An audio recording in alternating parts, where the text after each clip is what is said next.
Hey everyone, and welcome back. Today, we're diving deep into the third episode of the GL miniseries that has all of our hearts.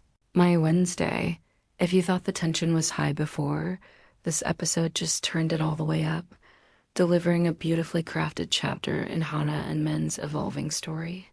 So grab your coffee, get comfy, and let's break down all the subtle moments, the heart-stopping glances, and that one scene we all can't stop replaying.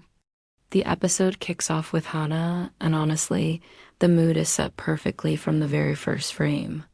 We see her alone in her apartment, lost in thought. You can just feel the weight of last week's events lingering in the air. She's replaying every single moment with Min, trying to piece together this puzzle of feelings.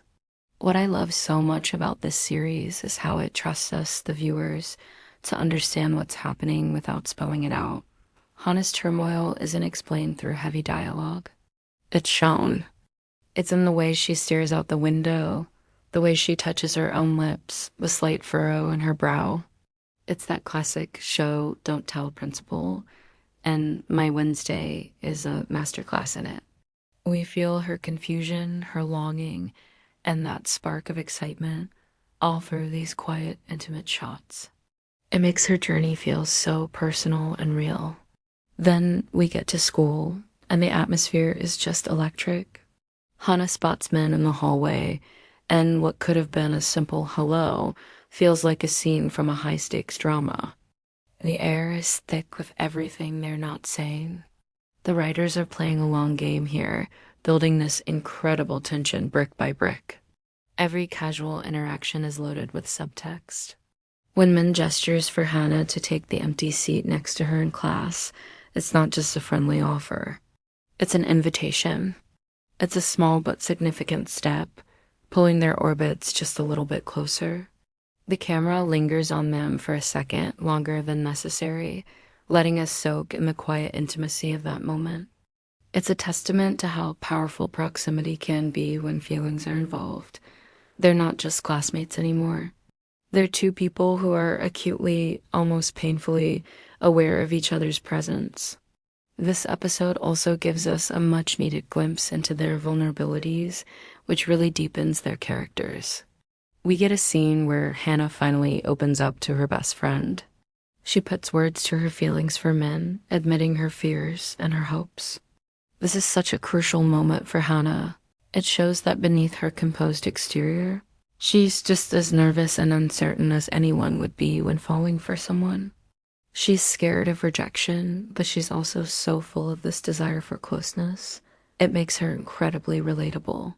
We see her strength and her willingness to even voice these feelings, and her sensitivity and the fears that come with them. It's a beautiful, realistic portrayal of navigating a new, and perhaps unexpected, attraction. And it's not just Hana. The episode gives Min her own moments of quiet reflection. We see her almost reach out to Hana, then pull back. We see her looking at her phone, a slight hesitation in her expression. These subtle cues suggest a whole inner world of conflict. She's not just some cool, aloof character. She's also wrestling with her own emotions. It seems like she's just as drawn to Hana as Hana is to her, but something is holding her back. Is it fear? Is it confusion? The show doesn't give us the answer directly, but it lets us see her struggle, making her character far more complex and intriguing. She's not just the object of Hana's affection. She's a person with her own internal battles, making their dynamic a true two-way street. And then the rain scene. Can we just talk about the rain scene? It's the turning point of the entire episode, maybe even the series so far. It's raining, a classic trope, but it's used so effectively here. The rain feels symbolic, like it's washing away their inhibitions while also mirroring the emotional storm brewing between them. Min, caught without an umbrella, is flustered and embarrassed, and there's Hana, a safe harbor in the downpour. The visual is just stunning, the two of them huddled under one umbrella, the world around them blurred by rain. This is where the walls finally start to crumble. Min, in a voice so soft you have to lean in to hear it, confesses that she enjoys being with Hana more than she expected. It's a simple admission, but it carries so much weight. It's the first time one of them has truly, verbally acknowledged the connection between them. Hana's reaction is pure, unfiltered surprise and joy. And then the moment we've all been waiting for, the kiss. It's not dramatic or over the top. It's tentative, brief, and incredibly gentle. It perfectly captures the hesitant, fragile nature of a first kiss, filled with uncertainty but also profound meaning. It's a whisper, not a shout, and that makes it all the more powerful. It's a culmination of every stolen glance and every unspoken thought, and it feels earned. After that pivotal moment, the entire tone of their interaction shifts. We follow them to a cozy cafe, and it's like a weight has been lifted. The air is still charged, but now it's with a different kind of energy, one of budding comfort and shy discovery. Their conversation flows more easily. They laugh. They share small, nervous confessions. The dialogue is so well written, sprinkled with humor and authenticity. But again, it's the little things that say the most. It's the way Hana's fingers brush against Min's when she passes the sugar. It's the way Min holds Hana's gaze for just a second too long before looking away with a small smile. These small gestures are the new language they're learning to speak, and it's beautiful to watch. They are building a world that belongs only to them, one small touch and one shared look at a time. The episode doesn't give us a simple happily ever after, though. It ends on a beautifully bittersweet note that keeps us completely hooked. As they sit across from each other in the cafe, there's a clear connection, a shared understanding. But there's also a sense of the unknown. They've crossed a line, but where do they go from here? The final shot is a close-up of their eyes meeting, and you can see it all, the unspoken promises, the lingering questions, and the breathless anticipation for what the next Wednesday will bring. It's a perfect cliffhanger, leaving us desperate for the final episode. We're left to wonder about the challenges that lie ahead for them, because first love, as we all know, is rarely a straight path. What makes this episode and the series as a whole so special is its delicate and respectful portrayal of a same-sex relationship.